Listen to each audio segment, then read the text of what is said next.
If there is anything that you have given up on or you have slowed down on because you felt like there was something in the way, there was a barrier on your spirit, or you felt like for some reason you just felt inadequate enough, even though you know subconsciously that you can do this, I want you to really think about that experience and think about that time and understand that that is probably the thing that God is calling you to do, and the enemy is swaying you from that on purpose. What's up, y'all? Welcome to the Hood Soft Life Podcast. I'm your host, Sabrina, and in this podcast, we talk about navigating the challenges that come with growing up in the hood and leaving those challenges behind for a soft life. Growing up in the hood comes with its own set of challenges, but what people don't tend to tell you is not only do those challenges follow you once you've made it out physically, but they tend to intensify. So, I'm bringing you along on my journey. I'm going to be honest with you about the struggles and the lessons that I'm learning to achieve a soft life. In this episode, we're going to be talking about how a spirit of poverty is holding you back. So, let's get started.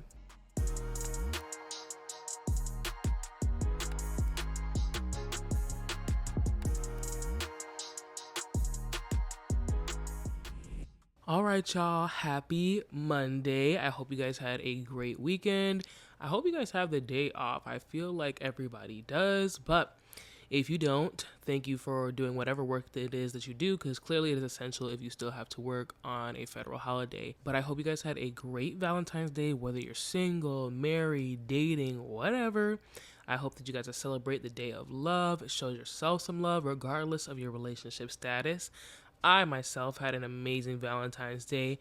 I showed up and showed out for myself, and in such a simple way. I didn't need all the balloons and the roses and the whatever. I really just took the time and made myself a little homemade pizza, made myself some chocolate covered strawberries, did my nails, relaxed, spent some time with my Lord and Savior, and it was great. It was exactly what I needed. I don't really need too much, so that was good. And I also wanted to talk to y'all about Kendrick Lamar's halftime show, because I personally thought it was great, but I keep hearing so many complaints about it was boring, blah, blah, blah. And it's just like, I don't know. Y'all let me know in the comments what your thoughts were on that halftime performance. I think that number one, when it comes to rappers, this is my personal opinion, when it comes to rappers, you cannot expect this over extravagant show, because a lot of them aren't dancers and etc. Like, they're solely into the lyricism and their music, and there's nothing wrong with that.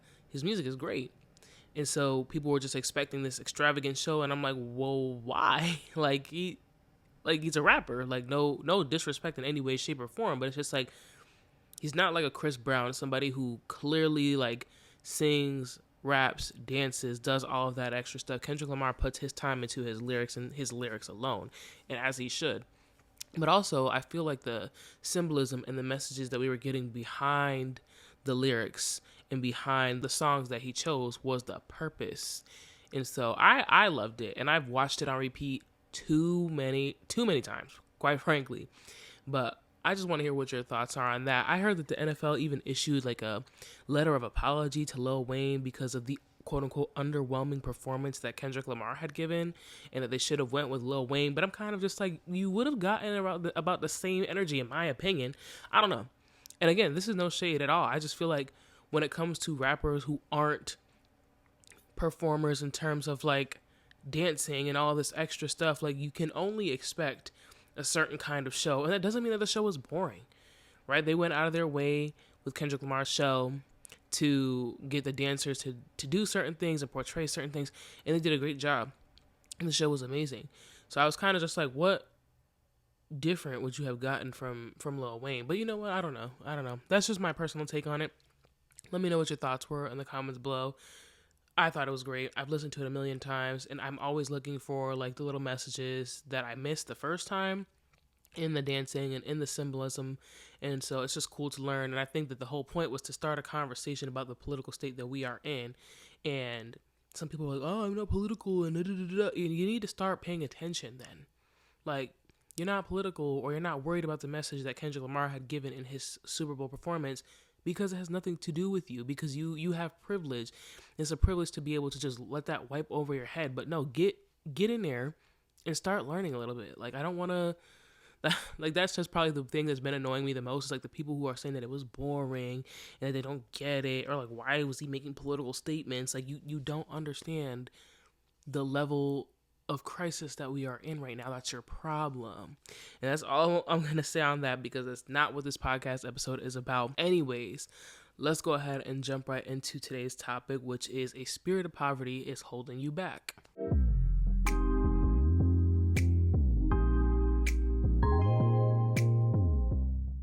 The best way that I can describe a spirit of poverty is the belief that God cannot do a work in your life, whether it's financial status, relationship status, career, etc. You trust more in your own work or in the quote-unquote power of others on this earth to change your life more than you trust in God. And deep down inside, you do not think that he can do a work in your life because you don't feel like you are worthy enough of the change in your life. Let me just tell you right now, that revelation came from my eyebrows, edges, and eyelashes, because in all honesty, I used to wonder, like, why isn't my life changing, God? Why do I feel like I'm constantly in the same position over and over and over and over and over again? And it took a level of self-awareness and a level of openness to understand that I struggle with a spirit of poverty, and that I struggle with the ability to accept good things in my life. And I struggle with the idea that God can do a good thing in my life. And honestly, with thinking about a spirit of poverty, the way you really got to think about it is like, it is not just about money. I think that people hear poverty and the first thing that they think about is money, money, money, money, money. And while that is a factor, yes, that is not the entire thing. It affects your relationships, both with the Lord and with the people here on this earth. It affects your ability to move in your career path or to make decisions about your future of any kind, really. And it affects your pockets.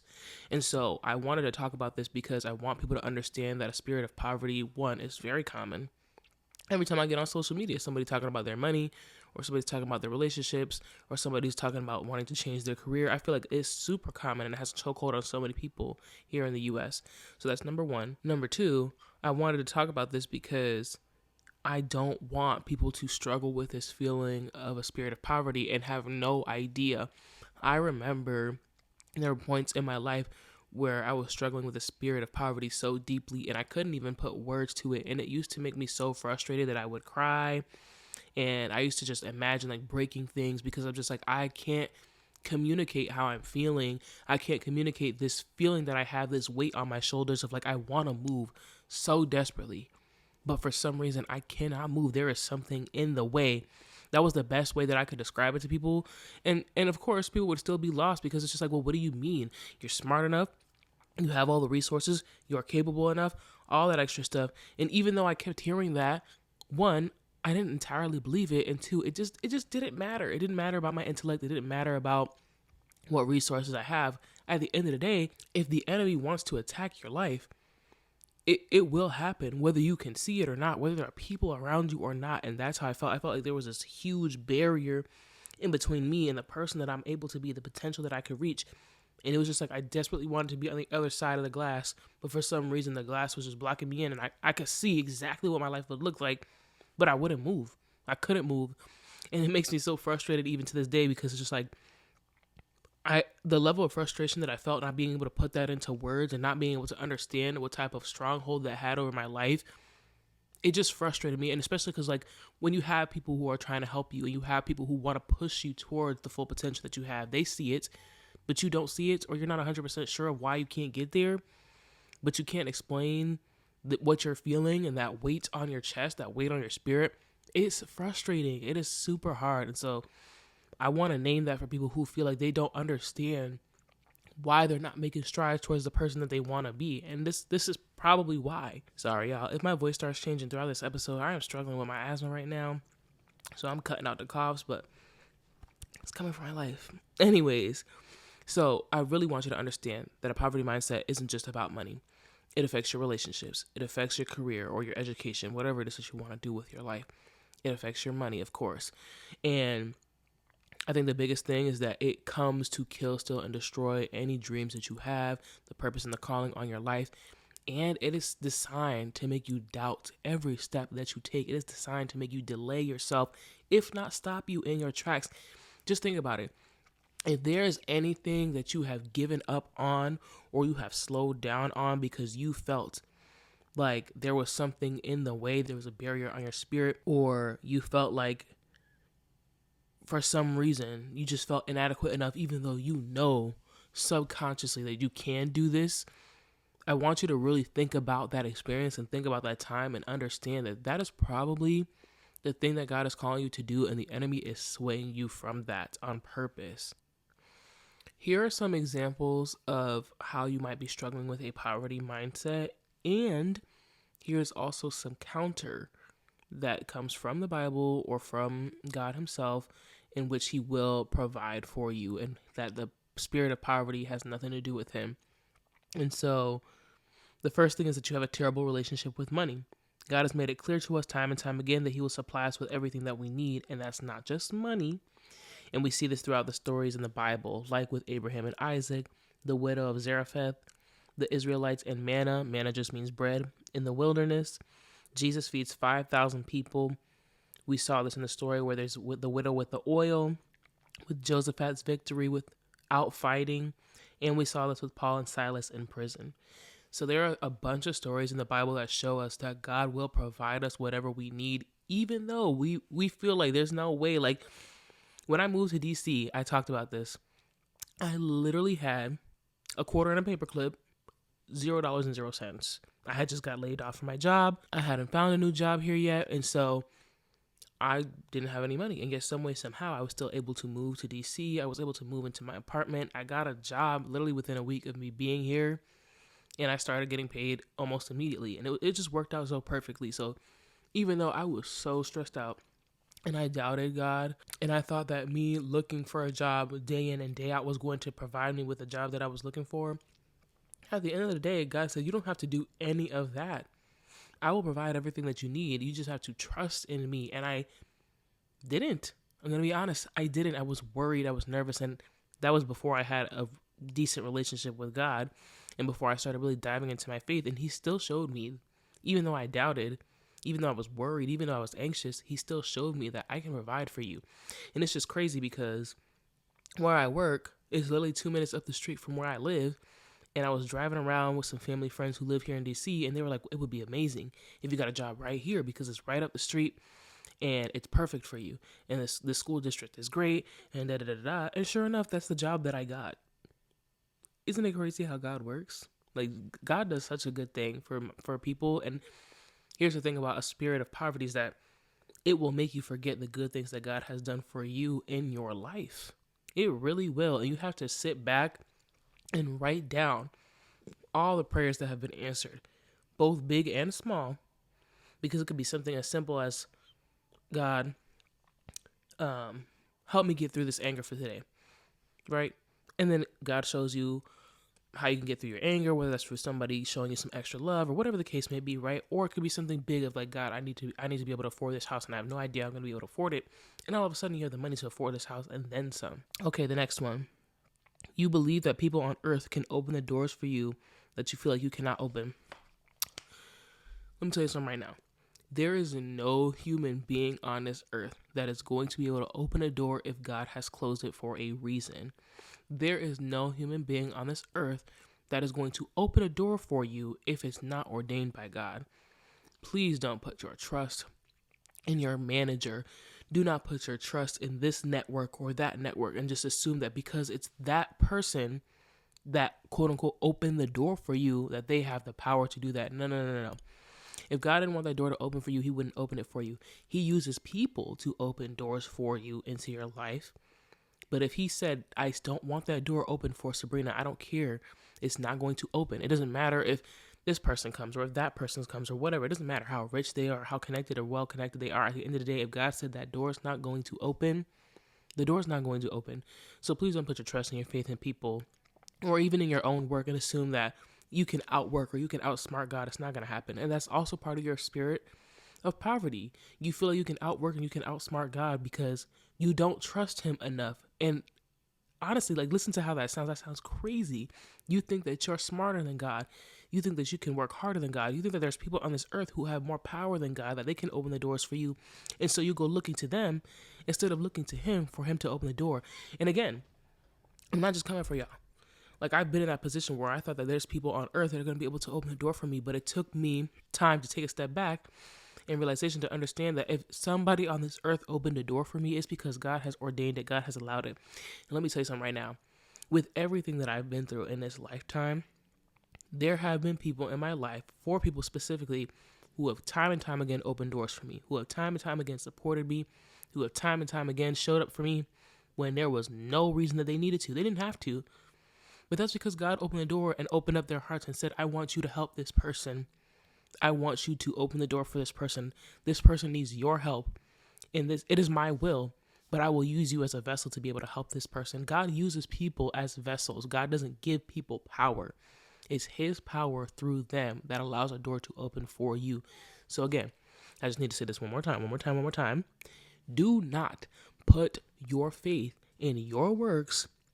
Don't think that you can outsmart God, and don't put your faith in other people, assuming that they have the power to open the door for you. God gave them the power. God used them as a vessel to open the door for you. That is all him, none of you, and none of whoever it is that he is using to open the door for you.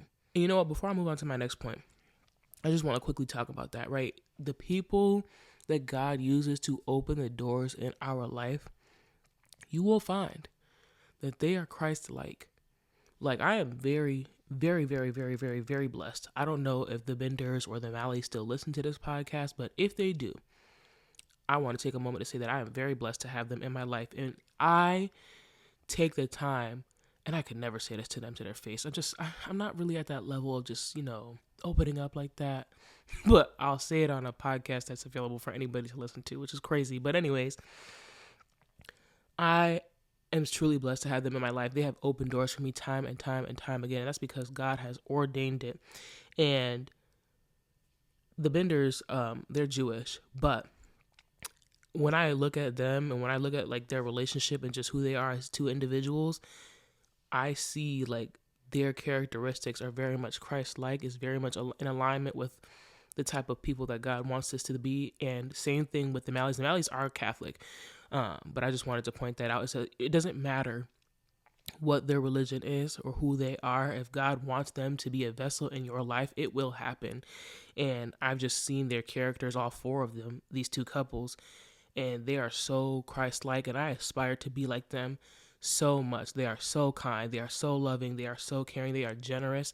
And they just opened so many doors for me. So I just really want to just take a moment to just say thank you to them. And I really appreciate them. And just, if it wasn't for God seeing like my potential and knowing that I can fulfill my purpose, despite all the challenges that I've been through, he wouldn't have had these people open doors for me. He wouldn't use these people as vessels.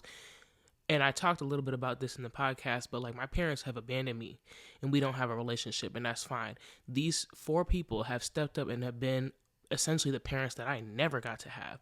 And God has shown me that even though the 2 parents that I gave you have dissipated, they're no longer here with you in the spiritual aspect, is they're still alive. I have provided you with 4 amazing people who are like me, who will show you how to walk like me. I will have these people open doors for you through me. I will use these people to get you closer to me, and it will take some time. And it will look differently for each couple. And it will look very differently for each individual. But at the end of the day, they are designed and they are vessels from my love to show you, 1, what love looks like, to show you, 2, what it looks like to walk as I walk, and 3, to show you exactly what it is that I want to do for your life. So listen, man, if there are any people in your life that are Christ-like and that have opened doors for you and that God has used them as vessels, thank them. And I'm going to do my best to thank them in person.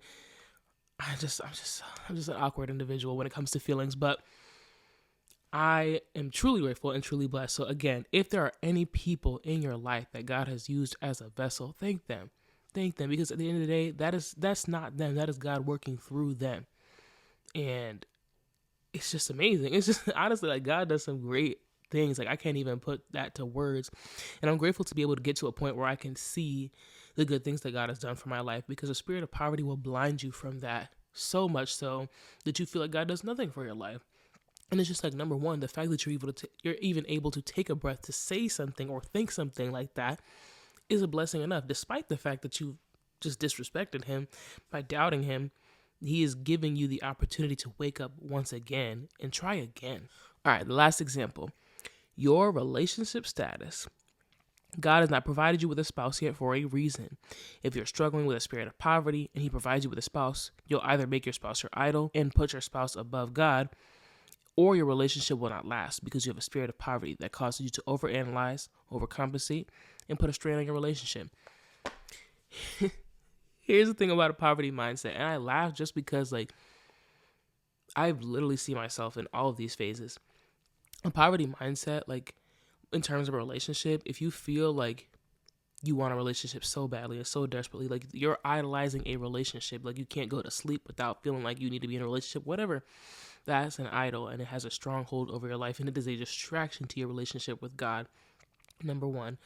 But also, like, if God allows you to be in a relationship, despite the fact that you're already in a poverty mindset, which that was the case for me, God allowed me to be in a relationship despite the fact that I knew that I wasn't ready, that I shouldn't have been in a relationship. He said, I'm going to let you do this because you have free will.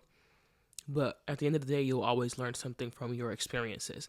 And so it did cause me to overanalyze and to be insecure, and it didn't end well. Like, I mean, I'm single, so it obviously didn't end well, and I'm okay with that. But at the end of the day, like, God is holding your spouse for a reason. God is holding you in this spirit of isolation or in this time of singleness for a reason, and it's to work on you and to work on your relationship with God. And the biggest thing that I can tell you is the way that you show up in your relationship with God is probably how you're going to show up in your relationships on this earth. And if it's not, if you show up in your relationships on this earth way more than you show up in your relationship with God, that's still a problem. There's still an imbalance. Because at the end of the day, you don't have that relationship if God didn't give it to you.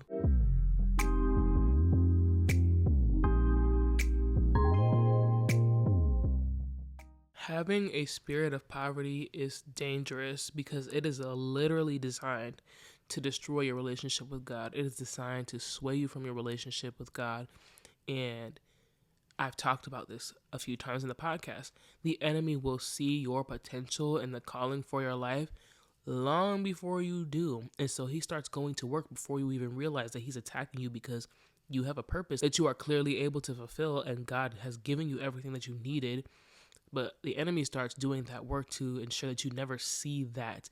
And it takes really going to spiritual warfare with the enemy to get to a point where you can understand that I have a calling and a purpose on my life.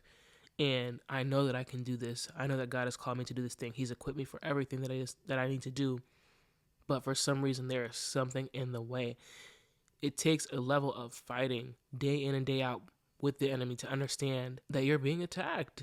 That he has seen that purpose. He has seen your potential. He has seen exactly what the Lord can do for you because he's also seen what the Lord can do for others. And he has so much faith in God that he wants to destroy everything that he can do. Honestly, this is something that I'm struggling with. And I'm glad that I'm able to talk about it because for a long time, like I mentioned, I couldn't even name that frustration. I couldn't even understand like that there's this person that I can be. And I see this person every time I close my eyes. But for some reason, when I move, I'm halted. There is something in the way. I feel boxed in and I feel suffocated. And for some reason, I can't move in the way that I want to.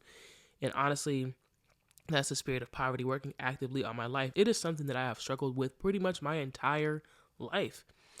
And I'm grateful that I'm at a point where I'm able to understand what it is, call it out, and that I can start to work on that. I want to talk a little bit about how that has affected me and my walk with Christ. And so as you guys know, if you listen to the podcast, I got baptized last month. And so with me getting baptized, I felt like I had a really good relationship with God. I had a strong foundation, whatever the case may be. But the one problem I had was that I did not trust him. And that's how I felt. I felt like I couldn't trust him to do a work in my life. And I was trying to figure out, well, why? Why do I feel this way?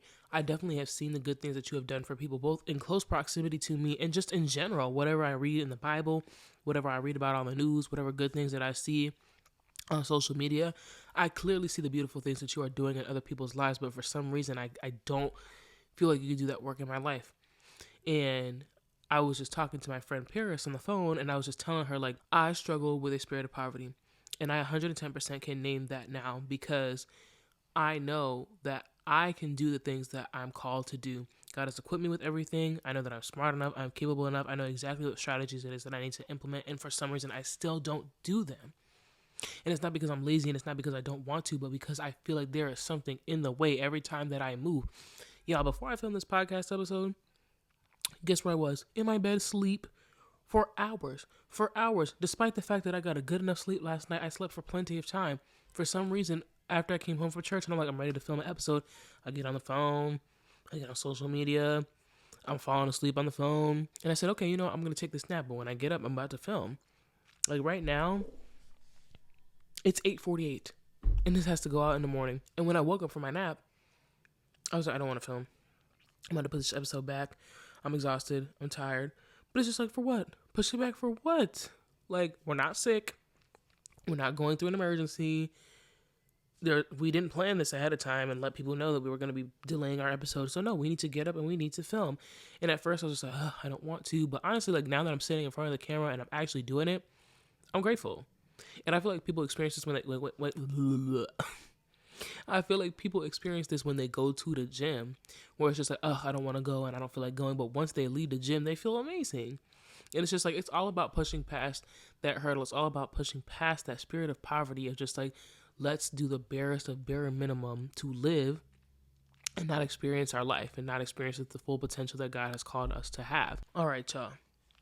I haven't done this. I don't feel like I've done this in a while, but I have some shadow work prompts for you to address the spirit of poverty and the spirit of lack. Because again, we know that that doesn't come from God.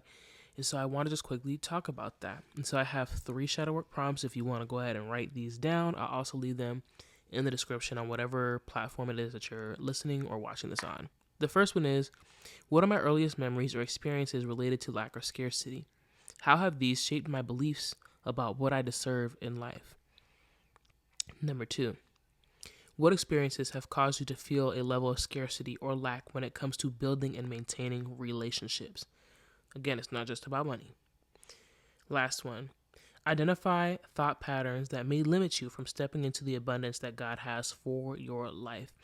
So thought patterns can be, I don't believe that God can provide an abundance in my life because of blah, blah, blah. Whatever thoughts that you have, that you know that you have consistently, especially, name those, write them down. Now, if you like those shadow work prompts, I do have some more of them. I have a shadow work journal on this platform called Gumroad, and it is completely free, $0.00. And it's a PDF downloadable.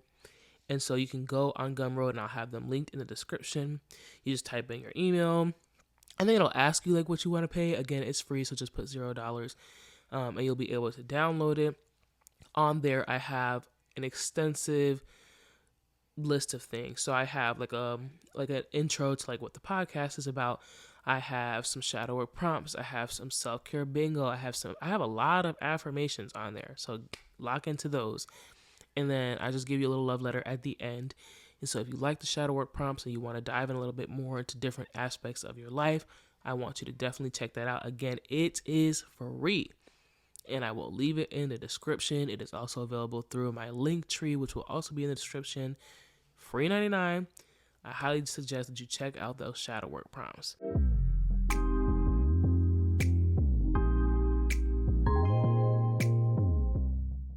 All right, y'all. We are at the point where we've reached the affirmation for this week's episode. And it's a little different. In all honesty, I've rooted this affirmation in scripture. Again, if you are not somebody who believes in Jesus Christ, that is okay. You can apply this to how you see fit. And maybe this will open your eyes for you to just look into that. No pressure. I'm not forcing my relationship on anyone or my religion on anyone. Just, if you're interested, you can. If you want to apply this however you see fit, you can go ahead and do that. So our affirmation for this week is, I release all fear and scarcity, knowing that God is Jehovah Jireh, my provider. I'm going to go ahead and repeat that 3 times. If you want to close your eyes, close your eyes. If you want to write this down, however you want to speak this positivity onto your life, find a way to do it. And so, I release all fear and scarcity, knowing that God is Jehovah Jireh, my provider. I release all fear and scarcity, knowing that God is Jehovah Jireh, my provider. I release all fear and scarcity, knowing that God is Jehovah Jireh, my provider. All right, y'all, that is all I have for you this week. Let me know your thoughts on this episode and on this topic of a spirit of poverty. If you are struggling with a spirit of poverty, let me know what you are doing to help you get through that. I definitely want to know, and maybe there's some other people who are looking for some help out there. So definitely let us know in the comments if you're watching this on YouTube. If you see our videos on TikTok, definitely go over there and leave a comment. If you see us on Instagram, you can do the same thing. If you are not following us on social media, you can follow us on Instagram and TikTok at the HSL Pod. On YouTube, we're the Hood Soft Life Podcast. All streaming platforms, the Hood Soft Life Podcast. And if you want to see a different version of me outside of the Hood Soft Life Podcast, I do lifestyle content where I talk about faith, fitness, life in DC. And I've even started a little series where I speak Spanish. If you didn't know, Spanish is my first language. So I've been doing a little bit of that. And you can follow me on Instagram and TikTok at sabrina.lizette. So that's SABRINAA.LIZET.